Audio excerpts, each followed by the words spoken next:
don't know what the team's going to look like, Raj, and I think that's a scary part for me. I get paid to analyze this team, and I don't know what to expect. I don't know. Like, this is my job. And right now, I'm like, I don't know who's going to be out there. Well, you don't think you're not expecting Flo Balogun in goal? I'm not even expecting Matt Freese to start in goal. If the US Men's National Team World Cup squad was one of those cooking challenge reality shows, I think it would feel a little bit like the clock's running out. We're still very much got all the individual ingredients all over the prep table. Not quite sure how we're going to combine them into the winning recipe, but we will. Despite the fact the opponents lying ahead are a stiff challenge, they are truth. Lose, it's going to feel very, very dark. Win one of these 2 games ahead. Get Pulisic firing. We're going to feel a whole lot better about life. So 2 very different scenarios lie ahead. We are going to break 10 things down the US can do in this window to make us all believe. To break down all you need to know, it's a joy to welcome back my friend, former US international, ESPN broadcaster and host of the quite magical Vamos on the Men in Blazers Media Network right here. It's Big Herc Gomez. Raj, what's going on, my man? I'm excited to be here with you. Let me ask you the big question. We're sifting through the options, Mauricio Pochettino style. Let me ask you the big one. Everyone in football's wondering, which side is Son Heung-min going to play on? He's ours now, right? He's definitely ours. At least in the city of Los Angeles, according to the councilwoman, we've restructured the district, and he's one of us. I think Poch knows how to use him, is the good thing. Let South Korea borrow him for the first half of this game. Second half, he's all ours in the time that matters. But let's dive in. We got a lot to talk about. First of the last 4 international windows before World Cup warm-ups. South Korea and Japan loom. Number 23, and is it number 17 in the world? 2 truly stiff challenges. I spoke to Tyler Adams today. We really talked about these teams.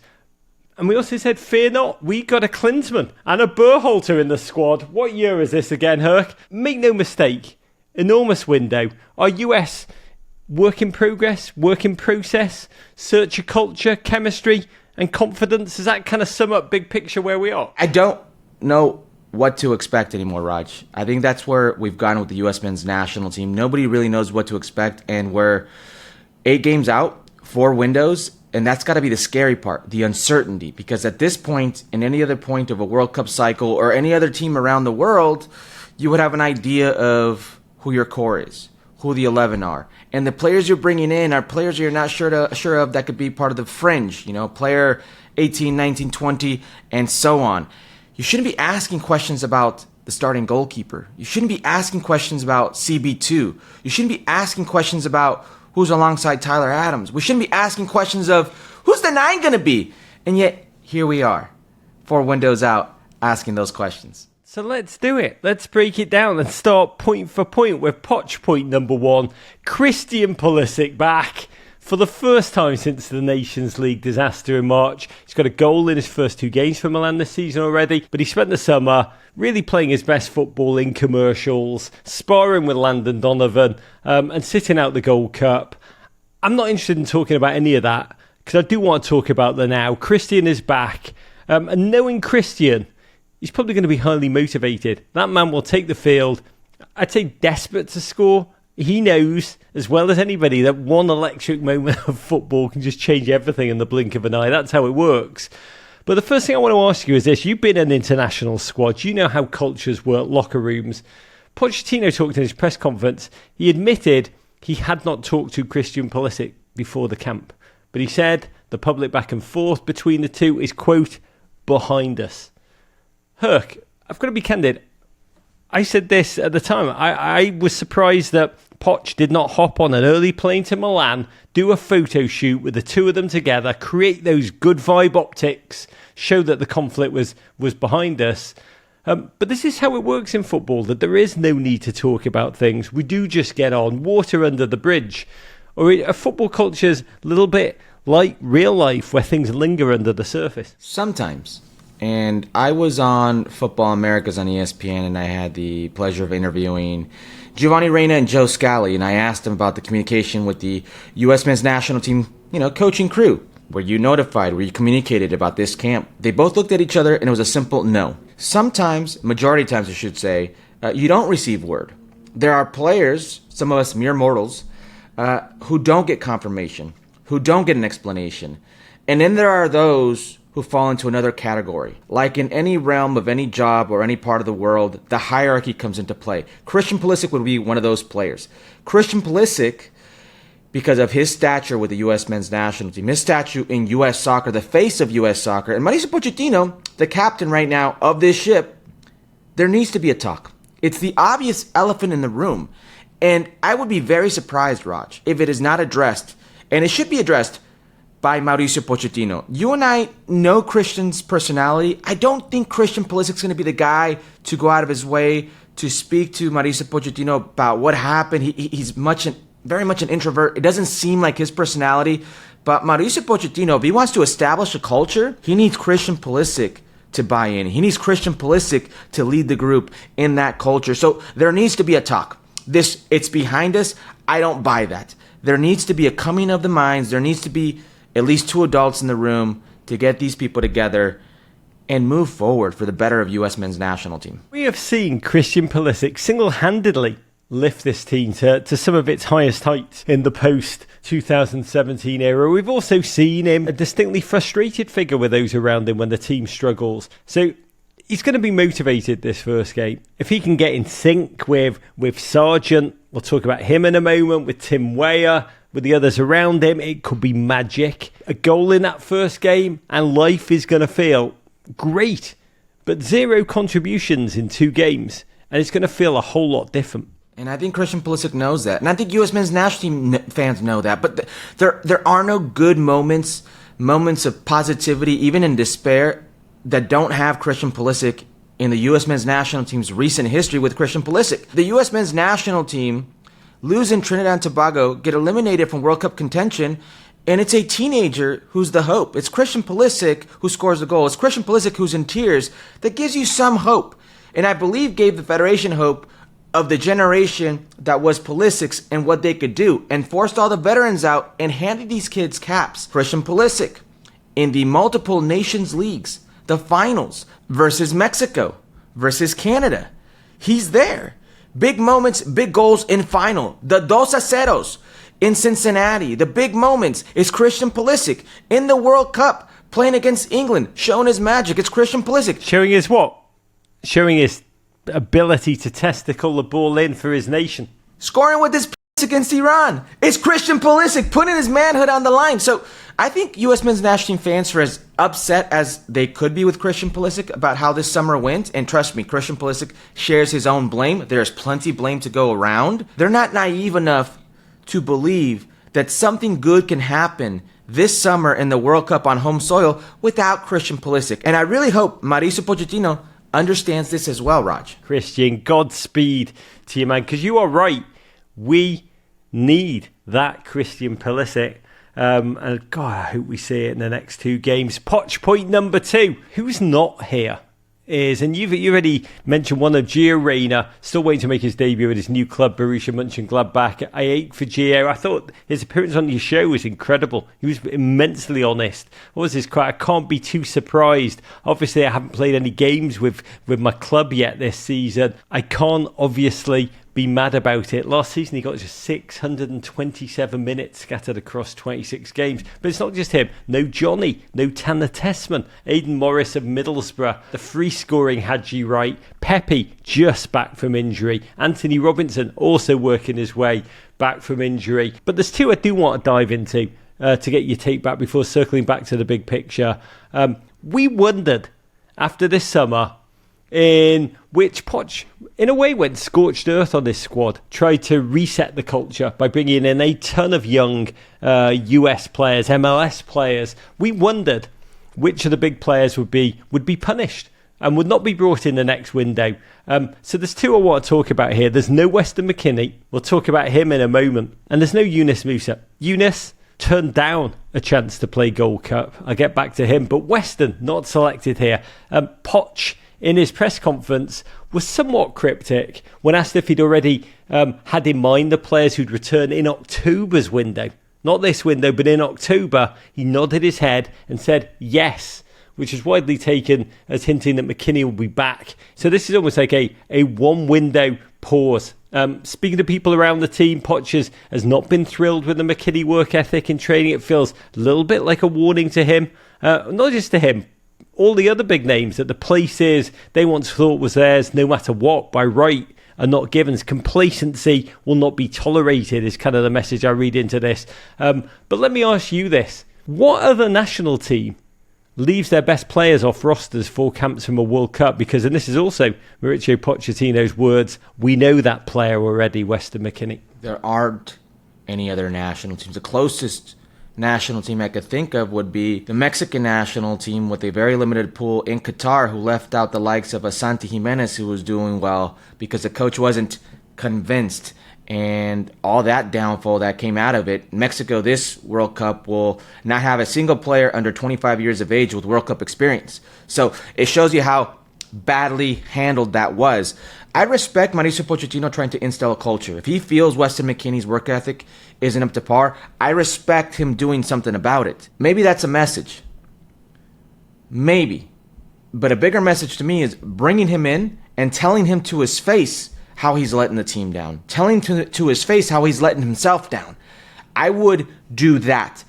I don't know if there's been a conversation and then he was left out. But if I'm Mauricio Pochettino, I have to understand. I want to understand from the outside looking in that he understands how limited of a time he has with these players. So as upset as he is with Weston McKennie, if he really feels he can help him in the summer, if he really feels Weston McKennie can help the U.S. men's national team and Mauricio Pochettino in the summer, I don't know a coach that goes against his own interest. You bring him in, you ream into him, you set him straight, but he's still there. He's working. You Tim Ream into him is what you do, baby, in America. Let's quickly, because I want to talk about who is here. I want to revel in that rather than kind of agonise who's not. But we do have to quickly talk about Yunus Musah. So bloody young, arrived with so much possibility, had lost his way, both for country and club to some degree. Just moved from Milan to Atalanta, a fresh start. He didn't report to Gold Cup camp when asked. He's reported to have turned down the invitation when it was offered. Herc, if I was a betting man, I would say Yunus Musah will not play under Mauricio Pochettino. And again, in effect, he'll be almost the fall guy, the warning shot reminder for the exasperation of the last window, almost the scapegoat. I don't know about scapegoat because of the type of player that Yunus Musah is. Bear with me here, Raj. Some coaches, some systems consider these players luxury pieces. They want more effect, more end product. So if you're asking Yunus Musah in the offensive third of providing an assist or scoring a goal, with Yunus, it's not going to happen. Look at the numbers. When you don't have that end product and you tell a coach, nah, I'm good here, I need to rest, I can only imagine if that coach feels you're a luxury piece, what his reaction will be. So scapegoat or not, for many fans, he may be the face of that. And I agree with you. That could be a case here. But I think it's Mauricio Pochettino saying, I don't even know if I was going to use you. When I used you, I put you on the right. And under Mauricio Pochettino, he actually scored a goal.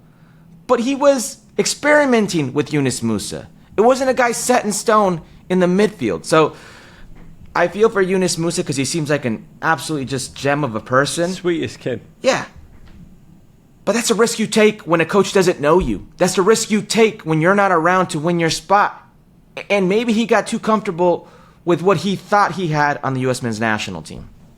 Don't we always seem to know that you don't know what you've got till it's gone? Poch point number 3. The green shoots of this squad in this moment. 14, I think, at the 24 are from MLS when Christian Roldan was called up this morning. I'm not going to lie, some are difficult to understand. If I were Aidan Morris, I would be really quite agonised. Aidan Morris, I think he's picked up 2 Man of the Match awards in his first 4 games of the season for top of the table championship side Middlesbrough. I've watched him once. He dictated play in midfield, looked terrific. controlling the game at times. I think if I were him, I'd look at the squad and wonder what more could have been done. I don't know if players do this, whether they work out why was he chosen over me. Sean Zavatsky of Columbus, a newcomer to the squad, who's Sebastian Berhalter of Vancouver. Poch has said this is the last camp to introduce new players to, which is, that's kind of drawing a line. And then he said this, which has been much talked about. He said, the MLS, in my assessment, is maybe more competitive than some leagues in Europe. And I got to say, Herc, I found that a very odd thing to say. I'm not interested in the stay or go debate. I think it's very done. It's impossible to debate seriously. The world ethos is the best players go and sharpen their skills in the best leagues in the world. That's not a debate. We're not having that. But I'm trying to work out why Poch would try and make such a vague point. What he's trying to convey there. Because there's over 40 member leagues in Europe. Is MLS better than the Latvian higher league? I had to look that one up. Is it better than the Slovenian league? Yeah. But what does that prove? And why would he say that? What are we comparing it to? And what does competitive mean? Top to bottom, that the 30th team could beat the first place team? Okay. Does it mean that it's better than the championship? I don't know. Is the championship probably a top 10 league in the world? So where are we going with it? Do you think it's better than Russia? Do you think it's better than Turkey? Do you think it's better than Belgium? The Eredivisie? I asked Joe Scally the same thing, and Joe Scally didn't want to go into the debate either, but he said, I think the big difference is when you play in some of these very competitive leagues, you can play against a player who's worth $100 million. You're not going to play against a player who's worth $100 million in Major League Soccer. So it's a very vague statement to make, and one that I find trouble with because I think the underlining message is it's okay to be in your comfort zone. It's okay to stay around your friends and family and play in your domestic league and never test yourself if you're able to test yourself. That to me is the wrong message. I agree with you. Iron sharpens iron. The best iron in the world is in Europe, is playing the Champions League, is in the top 5 leagues, is learning to sink or swim, fighting for your position every single day. And I worry that the messaging is that doesn't matter. It's okay to be here. And being in Major League Soccer is absolutely fine. If that's your level, there's no problem with that. There's no dishonor in working and trying to fight for your place, wherever that place may be. But if you're settling, if you're going down, bringing down that level, if you don't want to test yourself because the message is, this is just as good, that's where I have, and that's where I take issue with. I adore MLS. I think the league is growing so bloody fast. I look at things. Wilfred Nancy in Columbus Crew. I watched Seattle, what they did into Miami last weekend with true marvel. The team, the tactics, unbelievable. The fan base, utterly delirious. But we had a data analyst, Ian Graham, on the show last week. He's an amazing friend of this show, and it's really worth listening to. One of the things he talked about was how every single league around the world has a data-wise, has what he called a discount rate for goals. So say when Arsenal were trying to work out, Victor Gyökeres scored truck full of goals in Portugal. He said, as an analyst, when you're trying to work out what he'll score in the Premier League, you discount the number of goals he scored in the Portuguese league by 35%. And I asked him, I said, what's the MLS discount rate, Ian? And he said 50%. So this is where we are. And it makes me wonder, with this squad is so MLS heavy, almost to a point, the Aidan Morris thing.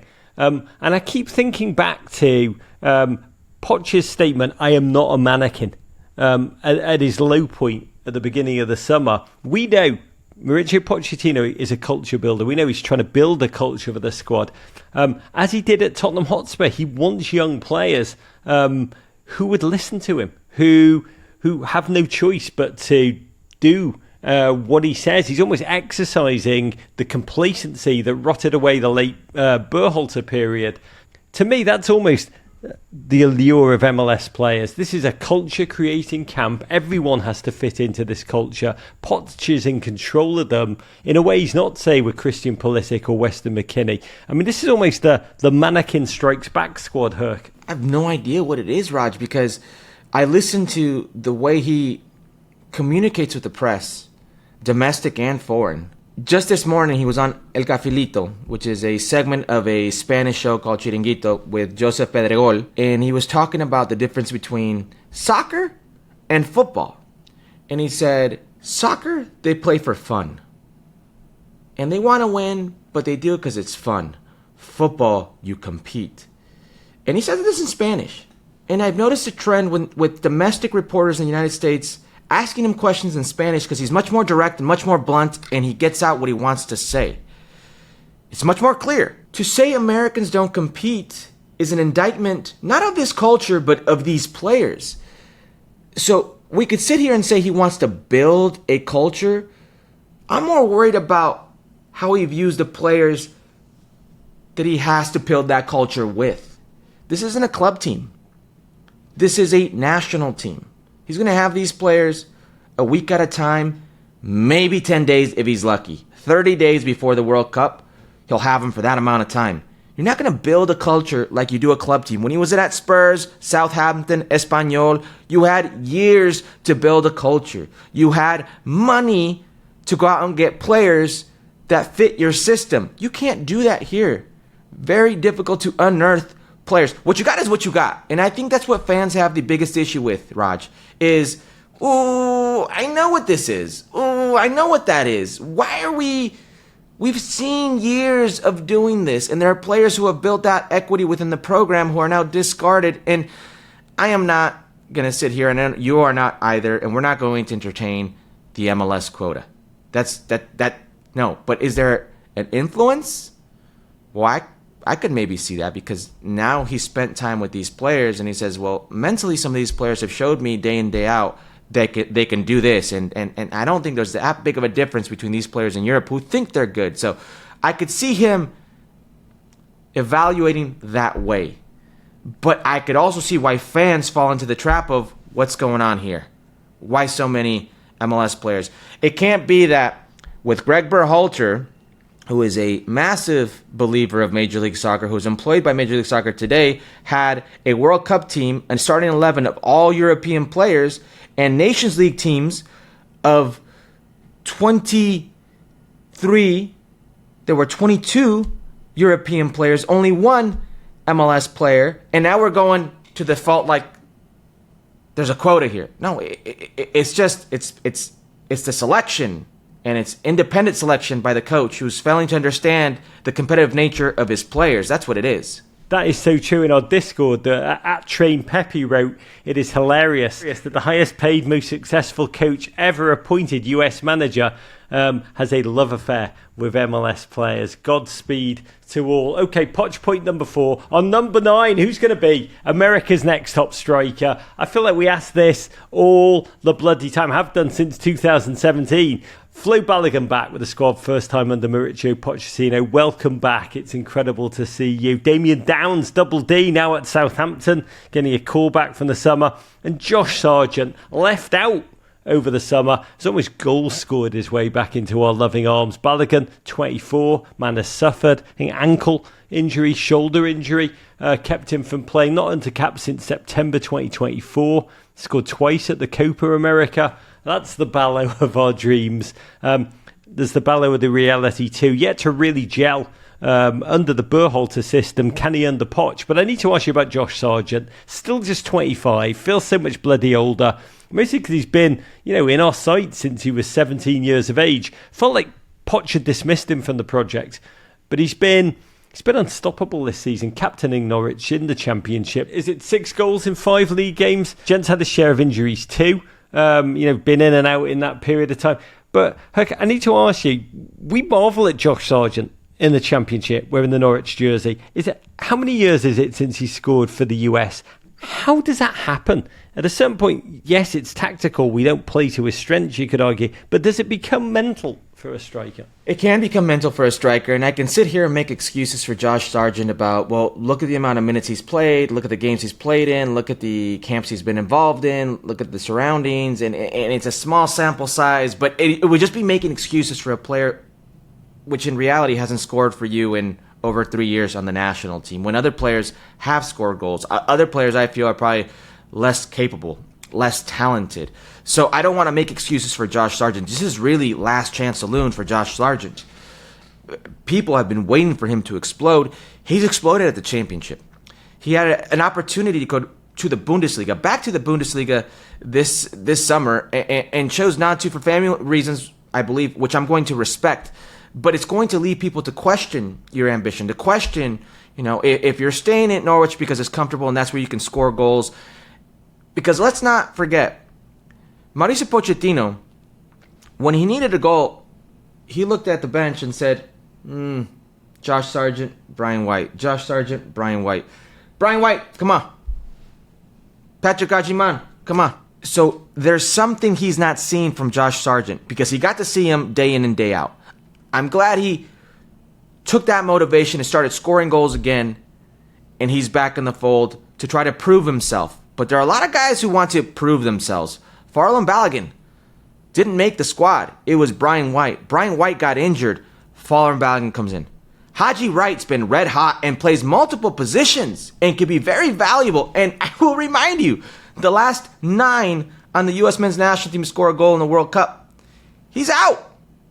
There are some players right now who would love to be in Josh Sargent's position, so he really needs to take advantage of it. Poch point number 5, the midfield. Who is going to be the Ibiza final boss and run the game? My friend Tyler Adams once more is going to lead a very, very raw young group. No McKennie, no Musah. Leeds Brendan Aronson, not there. Atletico Madrid's Johnny Cardoso, also apparently on the outs. I don't really know what Johnny's got to do to get some playing time at Atletico Madrid now. His narrative, or lack of one, is amongst those that I'd honestly love to understand more, hear more about. We do have young King Diego Luna back, such a massive chance for him to continue, I think, to show us the nostalgic values of Maverick Hustle that we loved in cycles past. But this is really, from a global soccer POV, almost a hello my name is midfield. Sebastian Berhalter, Luca de la Torre, Jack McGlynn, Sean Savatsky. 4 windows left before the 2026 World Cup. You've talked about how we still do not know the core of this team. That's never more evident than in this midfield. But is there a future? We all imagine Gio Reyna will be back, Johnny Cardoso will come be back, almost ripped from our dreams, Brendan Aronson, Paxton Aronson even. Are we in a world where all of those are lost to us for this cycle? This is our midfield. When you ask U.S. men's national team fans to give you the spine, that was the easiest thing that they would give you, with the exception of the 9 position, because everyone had their favorite 9. But it would be Matt Turner, it would be Chris Richards, and CB2. It would be Tyler Adams, Weston McKennie, and I think most would have said Yunus Musah, that MMA midfield. It would have been a Gio Reyna at the 10 spot, and then insert 9 here, right? And now the majority of the spine is gone, and you're asking questions. I don't know who's going to be next to Tyler Adams. I can't even sit here and guarantee, and I think most fans have the same, hope and prayer, is that Tyler Adams stays healthy enough, continues this good health towards next summer. So it's daunting times in that midfield. Is this the midfield core or crop to choose from? I seriously hope not, because I agree with you. There's an Aiden Morris who I think, interesting. Very interesting the way he's played.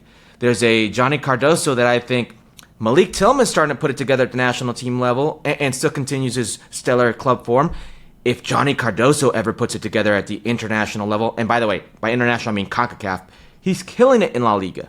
For Real Betis, for Atletico, this is a player that you can lean on. So I hope that's not the core to choose from. Michael Bradley's going to be right there on Saturday too.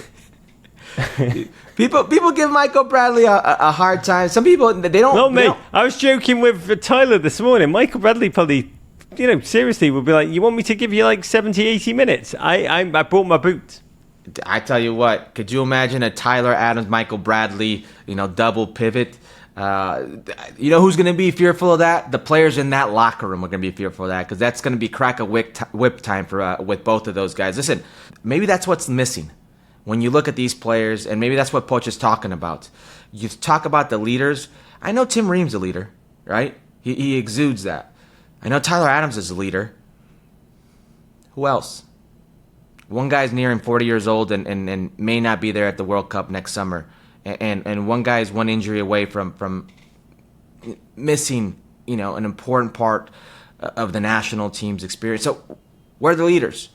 There used to be just leaders everywhere in every generation of the U.S. men's national team. Where are the leaders today? Poch point number 6.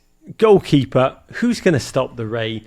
I'd just say up top, Matt Turner, freshly returned to New England Revs, not chosen for the squad. You can make the case he needs game time. MLS is playing through the window. But I will say the message of his omission. I know Matt. This will be crushing for him, and I feel for him. In his absence, the leader in the clubhouse now is Matt Freese, Harvard Donnarumma, 7 caps. There's 2 gents with 0 caps. One of them, Jonathan Klinsmann, gent best known for his 2000 jab at Landon Donovan upon his exclusion from the World Cup squad. By the way, how incredible is it must be for Jurgen Klinsmann to have his son back with the US team? I mean, there's a great German international. It must be profoundly, remarkably moving. But the other newcomer, FC Cincinnati's Roman Celentano. Does that mean is Matt Freese our guy for the World Cup? Or are we really in a position in which it's still an open audition season? I think it's open audition season. Because if you're asking me, and with all due respect to the 3 just named, I think Matt Turner is a better goalkeeper. I think Zach Steffen's a better goalkeeper. And I think Patrick Schulte is a better goalkeeper. So if you're telling me these 3 in right now are better than the 3 I just named, I would find it hard to believe on their best day that they could be better than these 3 I just named. So I think it's still an open audition, which is crazy to say because Matt Turner was one of the only few locks, and somewhere on the lines, he lost himself, he lost confidence, and he left that door open, and somebody's taken advantage of it. Just like he took advantage of it when Zach Steffen left that door open. So I don't think it's Matt Freese's to lose. I still think it's open. Knowing Mauricio Pochettino, I think another goalkeeper is going to get a chance, and if you could take advantage of that, if you can prove that you are secure, mistake-free, and dependable, it may be yours. By the way, ex-goalkeeping side, it's been fascinating to listen to Casey Keller, be one of the most vocal veterans to speak out about where we are in this moment. He said 2 weeks ago, quote, "The return on investment has been horrible," when he was talking about the record with the US over the past year, which brings us to point 7. Mauricio Pochettino himself. Where are we right now? We're a year in. I love Poch in the Premier League, but I did warn when he was announced for the job a year ago, he could be the culture building great that we yearn for. But we talked about at the time, Herc, he could also be rejected like a donor organ by a host body. I'll be honest, I think he has struggled both with CONCACAF, the different culture of US soccer that I don't think he's fully come to grips with from what he's used to in Europe. But there's no doubt both of those learning curves have been startling. But above all, Herc, and you've hinted this, I think he doesn't like international football. He loves being with the guys. He loves culture building. That's an everyday business, having his players in the building with his team. He's been briefing English journalists off the record. The international game is different than he imagined when you don't talk to your players for weeks. Talking to the players, they definitely don't think it feels good. That it may be the point to shock them, the lack of communication. But look, I still believe Poch can be an excellent coach. And I'd like to give him the benefit of the doubt in a minute and say there's a method to all of this madness. But when he says these things like the US will win the World Cup at a time when we're struggling to win a game, the MLS is better than, more competitive than Europe. Without the method being articulated, this is what I'll say, Herc. Without that method, being told to us, the danger is that it's left dangling there looking a lot like madness. So the results are suddenly going to be everything in this window, which is a huge risk. Return on investment is what Casey Keller said. And the reason that is because you invested $6 million. You made him one of the highest paid international managers in the game, the highest paid in U.S. soccer history. You want to see what $6 million get you. You want to see what going out there and taking the next step, as promised, gets you. And it seems like this team hasn't progressed, it's regressed. And fans don't want to see that a year out. And Mauricio Pochettino may be a fantastic club manager when he has the opportunity day in and day out to establish a culture his way, to work on a system his way. But there's a reason, and I understand him missing coaching at the club level. There's a reason at the international level the majority of coaches are older because it's slower. The pace is different. You get to relax, spend more time at home, only travel every month or every other month. He's finding that difficult, and I could see him getting bored. But I think I speak for most fans when I say you want to see something. You want to see what you're building for. You want to see a change. And certainly, not to his fault, that's U.S. Soccer and the previous regime. When you've lost so much time, you're hoping that's a little faster. You're hoping that's a little sooner, and hoping that's just, you can't wait. You're hoping he understands the urgency behind that. God bless. That is the core reality of where we are right now. So let's take that sense and that spirit and move into a really positive realm. Poch point 8. Lots of intriguing surprise inclusions in the squad. Now, I want to hear one that you're really excited about. I've got to say I'm looking forward to seeing Serginho Dest back. First time under Poch. We had him on yesterday. You can find the interview on YouTube right now. It's an incredible burst of joy. It's life-affirming. Incredible guy. It's lovely to see, I said already, Diego Luna to get his continuing chance. I do find him truly inspirational. His story, his style, his rise, his belief in himself, his authenticity, which is what I think American football fans want from their players, from their team. A flicker of the hustle, the swagger of yore, which has been lost. But of the new guys, 18-year-old centre-back, Nohaki Banks, Hawaiian-born, German-American, made his Bundesliga debut earlier this year with Augsburg. Really intriguing. You can make the case he's next up in the centre-back position. I think he's about a fifth of Tim Ream's age. I do think the centre-back issue, you nailed it, that's the beginning of the next phase we need quickly to settle to become really the serious team we can be. It's going to be fascinating to see if he gets even limited flickering minutes. Who are you excited about? Listen, I think the obvious is Serginho Dest because of what we've seen in his ceiling and how important he could be in the build-up and creation for this team in the final third. But I'm with you with Banks. If there's one position that the pool I feel is very limited in, it's the center back position. There are a bunch of names I could throw at you: McKenzie, Austin Trusty, Cameron Carter-Vickers, yes, Walker Zimmerman, Miles Robinson. Some have gotten a chance, maybe some haven't, but they've been around plenty of camps. Fans have been left wanting more. There's a reason Tim Ream still plays, and he's like 78 years old. All the respect to Tim Ream. There's a reason. Allegedly.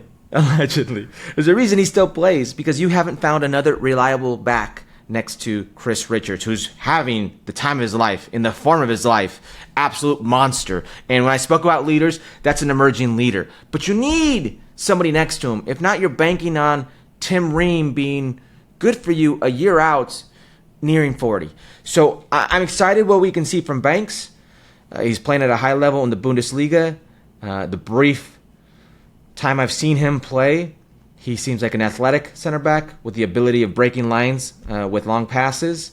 It's an intriguing option. He's still very young, very raw. He's going to make mistakes, but I want to see the personality. I want to see what he's about. That's the one player I'm excited about here. Poch point 9, the fans, Herc. I'll be candid. One of the most agonising features of this past year, the Gold Cup, for all who love the game, was watching our team play to near empty stadia. It was really agonising. This team, talking to the players, they feel it too. How painful it is to run out and have empty seats en masse at games. 2 sellouts they had were in the stadium filled with Guatemalan Americans for the semi-final, Mexican Americans for the final. I think, by the way, the first game in Harrison will be the same. I believe Harrison will be full of South Koreans from the greater New York area seeing their team play. We are going to Columbus. We'll be there Monday night together with Clint Dempsey for a live show. I can't bloody wait. Come and be with us, by the way. Come and be with us at Kemba Live. Come and have a pint with Herc and me. Tickets in the show notes. Go and grab yours now. I actually got a feeling that Columbus is going to be, like Columbus always is, always was, a crucible to lift this team when it needs it most. The city's magic, honestly, should never be taken for granted. But this has been a challenging year of US men's football. It's hard to name many true moments of happiness, spark, excitement that we need, we crave. What do we need here to get the fans back? I did actually ask Serginho Dest, what do we need from this window? I said, is it style of play? Is it culture? He was like, just wins, baby. What do we need? Just win. I was an offensive player all my life. I was a forward, and forwards needed goals. They needed production. That's the only way you could defend yourself. The only way Mauricio Pochettino can defend his call-ups, can defend his system, can defend where this boat is going, is by winning. And at some point, it's not just win, but win convincingly. It show fans like, hey, maybe we just won 1-0, but we were the better team. It wasn't we hung on and it was a set piece type of deal. We are working towards something. There's actually rhyme to this reason. I think that's what fans want to see. That's what I want to see. And that's what cures all, is winning. God bless, which is the perfect segue to Poch point number 10. What's the score going to be? South Korea away, Saturday, 5 p.m. Eastern Time. They're 23rd in the world according to FIFA, led by former Tottenham star turned MLS cultural comet Son Heung-min, 33 years old now, 134 international caps, 51 goals, captain of this team, who I think were among the first to qualify for the World Cup. He's going to wear the armband for his nation as they brace to play on American turf. Finished atop a 6-team group in qualifying in that third round of AFC qualification. Secured a place alongside Japan, Australia, Iran, Uzbekistan and Jordan. They've got their own dual national, which is fascinating. Real rarity for them on the men's side. Jens Kastrop lived all his life in Germany. Plays in midfield for Borussia Mönchengladbach. Now preparing to make his debut against his fellow German Americans. God love him. But what kind of game are you expecting? They are bloody good at football. They can be fast. They possess the ball with a real craft, a real guile. Their team play is superlative. What kind of game is in store? What will the score be? Spoiler alert it for us. I think the U.S. will show promising signs because you're getting more of what seems to be the more exciting part of the core. So it'll be close. But I think South Korea is just a better team. I think this South Korea, Japan, this window is a very good opportunity to test yourself against good opposition you will play against in the World Cup. They've got informed players. You don't have a lot of your informed players or a lot of the players you normally would rely on. I don't know what the team's going to look like, Raj, and I think that's a scary part for me. I get paid to analyze this team, and I don't know what to expect. I don't know. Like, this is my job. And right now, I'm like, I don't know who's going to be out there. Well, you're not expecting Flo Balogun in goal? I'm not even expecting Matt Freese to start in goal. He has the... I asked Serginho Dest what his best position is. He's like, striker. He would say striker. But so I don't know what to expect. And listen, when Mauricio Pochettino has had somewhat of the more intellectual, high IQ footballers in his roster, he's always added a little wrinkle. Okay? There was Anthony Robinson flying up high in the first games, tucking inside. There was Joe Scally playing as a third center back. There was Yunus Musah on the right-hand side tucking in. There's going to be a wrinkle. I'm very interested in seeing how he uses Serginho Dest. I think it'll be better, but I think it'll be 2-1 South Korea. I want to applaud, first of all, US Soccer for choosing these two opponents. They're going to be disciplined, organised, well-drilled, so comfortable with the ball at their feet. No mistake, true tests. We're going to have to be focused, organised.